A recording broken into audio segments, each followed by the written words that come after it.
NCERT Social Science Class 9 Chapter 1 French Revolution Part 3 இதை நம்ம இப்போ தமிழில் பார்க்கலாம். இப்போ லூயி 16 என்னதான் நேஷனல் அசம்பிளியை அக்செப்ட் பண்ணாலுமே அவர் இன்டைரக்டாக சீக்ரெட்டாக கிங் பிரஷ்யாவோட ஒரு நெகோசியேஷன் வச்சுருந்தார். அப்போ அக்கம் பக்கம் இருக்க நாடுகள்லாம் ஃப்ரான்ஸில் இருந்த ரெவல்யூஷனை பார்த்து ரொம்ப வரி பண்ணாங்க. அதனால் அவங்க இதை நிறுத்தணுன்றதுக்காக ஒரு ட்ரூப்பு ஒன்று க்ரியேட் பண்ணாங்க. எப்போ இந்த ரெவல்யூஷன் ஆரம்பிச்சுன்னா 1789 ஆரம்பிச்சுது. அதுக்காக இந்த ட்ரூப்பை க்ரியேட் பண்ணாங்க. ஆனால் இந்த ட்ரூப்பு க்ரியேட் பண்ணி வர்றதுக்கு முன்னாடியே நேஷ்னல் அசம்பிளி ஓட் பண்ணாங்கல்ல 1792 அவங்க பிரஷ்யாவுக்கும் ஆஸ்ட்ரியாவுக்கு எதிர்க்க ஒரு சண்டை கொண்டு வந்தாங்க. ஆஸ்ட்ரியா ஏன்னா அந்த ராணியோட ஊர் ஆஸ்ட்ரியா. இதில் நிறைய நார்மல் மக்கள் பார்ட்டிசிபேட் பண்ணாங்க.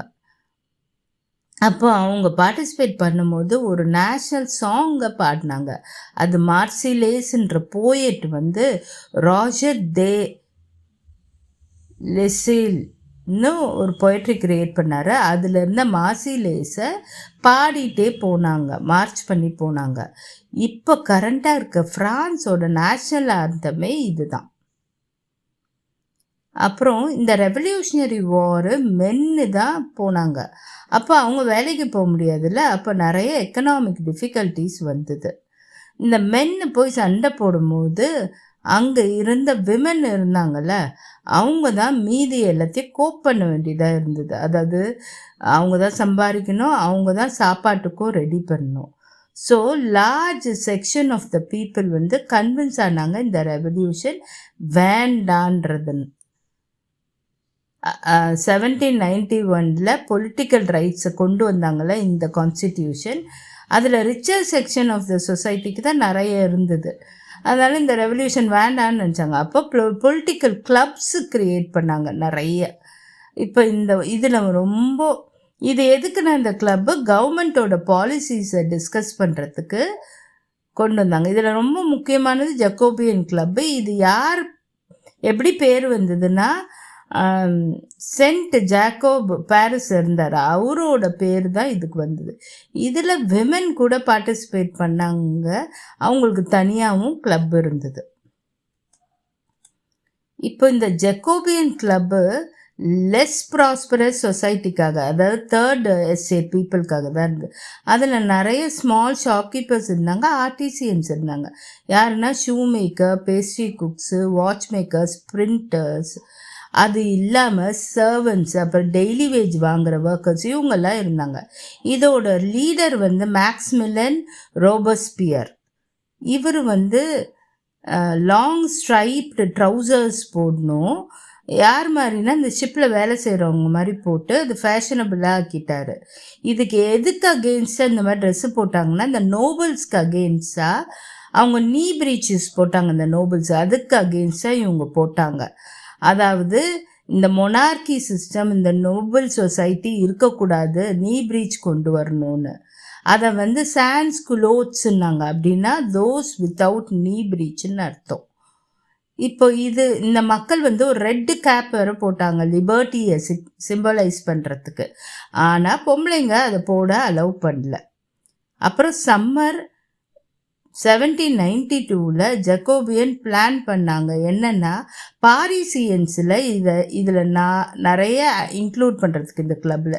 ஏன்னா அவங்களாம் ஃபுட்டோட ப்ரைஸ் இன்க்ரீஸ் ஆயிடுச்சுன்னு ரொம்ப வருத்தத்தில் இருந்தாங்க. அப்போ ஆகஸ்ட் 10 ஒரு பெரிய கலவரம் நடக்குது. பேலஸ் ஆஃப் தி டியூலரீஸு தகர்த்துட்டு அங்கே இருக்க கிங்கோட கார்ட்ஸ் எல்லாம் சாவடிச்சுட்டு கிங்கையும் அவரோட ஃபேமிலியும் ஹோஸ்டேஜ் கூப்பிட்டுட்டு ஜெயிலில் போட்டுடுறாங்க. அதுக்கப்புறம் எலெக்ஷனை கண்டக்ட் பண்ணுறாங்க. அதாவது 21 வயசுக்கு மேலே இருக்கவங்க எல்லாருக்கும் ரைட் டு ஓட்டு கொண்டு வராங்க. அவன் வெல்த்தியாக இருக்கணும்னே அவசியம் இல்லை. அப்போ இந்த நியூலி எலெக்டட் அசம்பிளி இருக்குல்ல, அதை கன்வென்ஷன் சொல்கிறாங்க.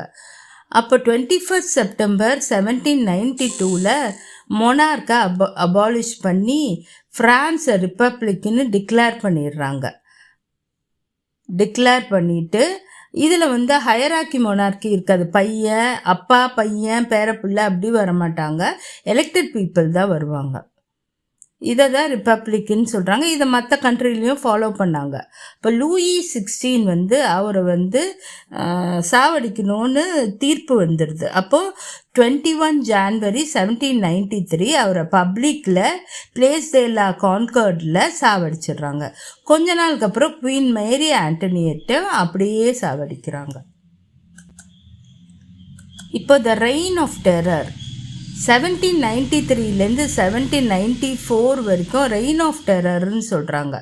ரோபஸ்பியர் ஒரு பாலிசி கொண்டு வராரு பனிஷ்மெண்ட்டுக்காக. யாரெல்லாம் ரிப்பப்ளிக் அகெயின்ஸ்டாக இருக்காங்களோ அவங்களாம் எனிமீஸ். நோபல்ஸ், கிளர்ஜி, இந்த சர்ச்சு பீப்புள் அவங்க எல்லாம் எனிமீஸு. இல்லை மற்ற பார்ட்டியில் இருந்த மக்களோ இல்லை தான் பார்ட்டியிலே அந்த மாதிரி மக்கள் இருந்தாங்களோ எல்லாரையும் அரெஸ்ட் பண்ணி கோர்ட்டுக்கு கொண்டு வராரு. கோர்ட் அவங்கள கில்ட்டுன்னு ப்ரூவ் பண்ணிடுச்சுன்னா அவங்கள கிலோட்டோனைட் பண்ணிடுறார். கிலோட்டின்றது ஒரு டிவைஸு. இது டாக்டர் கிலோட்டின் கண்டுபிடிச்சார். என்னென்னா 2 போல் இருக்குங்க கம்பு, அது நடுவில் ஒரு பிளேடு இருக்கும். அதில் தலையை வச்சு தலையை அறுத்துடுவாங்க. இதை தான் கிலோட்டின்னு சொல்கிறாங்க. ரோபஸ்பியர் கவர்மெண்ட்டில் 2 முக்கியமான லா வந்தது. வேஜஸ் கரெக்டாக கொடுக்கணும், அதுக்கான சீலிங் அவர் செட் பண்ணிடுறாரு. அப்புறம் திங்ஸோட ப்ரைஸ் இன்க்ரீஸ் ஆகக்கூடாது.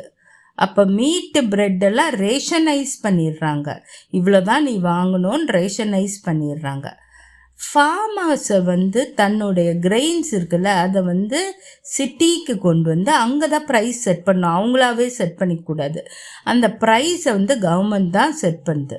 அப்புறம் இந்த ஒயிட் ஃப்ளார் இருக்குங்க, மைதா, இதை வச்சு தானே வீட்டு ப்ரெட்டு பண்ண. அந்த எக்ஸ்பென்சிவ் ஒயிட் ஃப்ளாரை ஃபார்பிடன் பண்ணிவிட்டு வீட் ஃப்ளாரில் தான் எல்லாருக்குமே ப்ரெட்டு. இது ஈக்குவாலிட்டிக்காக கொண்டு வராங்க.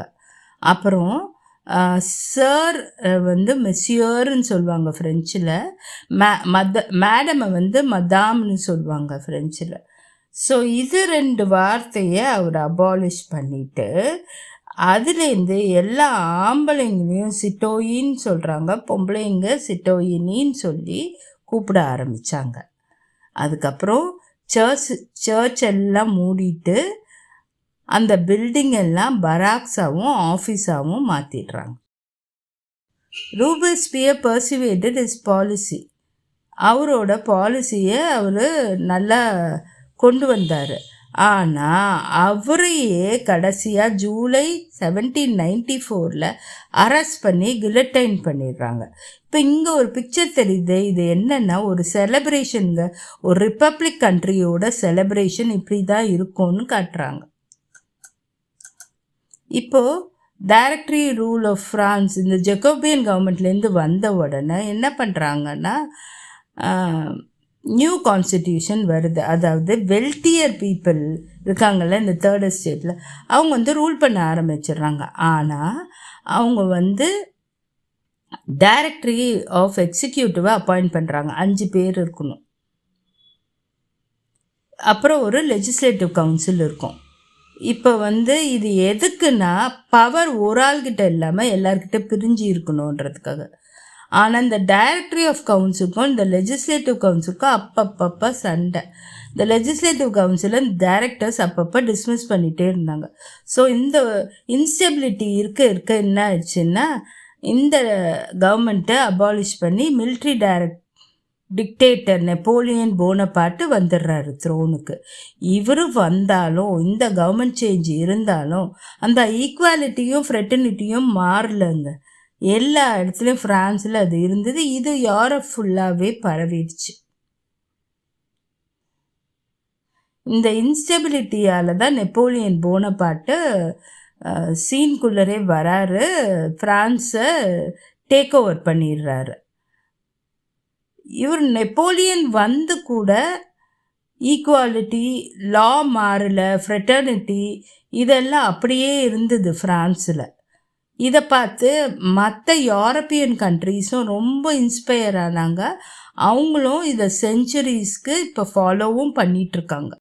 NCERT social science class 9 chapter 1 French revolution part 3 முடிஞ்சிருச்சு. தேங்க்யூ. இன்னொரு அடுத்த பார்ட் 4ல் அடுத்த வீடியோவில் நம்ம மீட் பண்ணலாம். சப்ஸ்கிரைப் பண்ணுங்கள், லைக் பண்ணுங்கள், கமெண்ட் பண்ணுங்கள், ஷேர் பண்ணுங்கள். தேங்க்யூ ஃபார் வாட்சிங்.